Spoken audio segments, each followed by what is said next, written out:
Professionally, ang laki-laki ng tinulong sa akin ni Vitaverse kasi dito ko totoong nag-focus sa pagninegosyo. Dito ko natutunan yung no boundaries sa sarili mo pagdating sa pagninegosyo. No limitless. Hindi ko lang yun sinasabi sa salita, ginagawa ko din para matutunan nila na hindi dapat nila nililimit yung sarili nila. Kaya pa nilang abutin yung mga pangarap nila. Kaya yung samahan namin dito, hindi lang pangbenta-benta lang, kundi sila yung nag-drive sa amin, sa bawat isa sa amin na matuto, tumayo kapag nadadapa, tanggapin yung aming pagkakamali, maging matatag, at saka yung bigayan ba. Kasi sa online, kinakailangan yabangan kayo ng yabangan eh. Pero sa amin kasi, nandun yung suportahan ng bawat isa.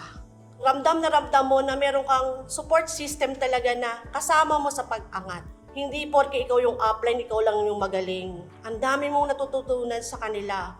Sila yung pundasyon ko para lumaban pa. At yun ay nabuo sa pamilya ko sa Vitaverse. At bilang nanay naman, dahil ex-OFW ako, at sabi nga ng asawa ko, napaka-workaholic ko, naramdaman ko ulit yung, ay, ito na ulit ako, leader na naman ako, kinakailangan ko galingan. Nabuo ko yung pangalan kong Inay Tindera sa online world kasi hindi lang dun natatapos yung buhay ko bilang nanay eh. Yung kaya ko ulit na magkaroon ng career sa pagtitinda sa loob ng aking bahay, pagtitinda gamit ng anumang platform.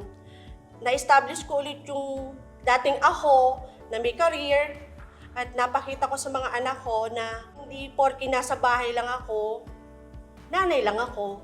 At ang malaking-malaki yung pasasalamat ko kay Vitaverse kasi talagang ang laki-laki ng binigay niyang ambag sa buhay ko.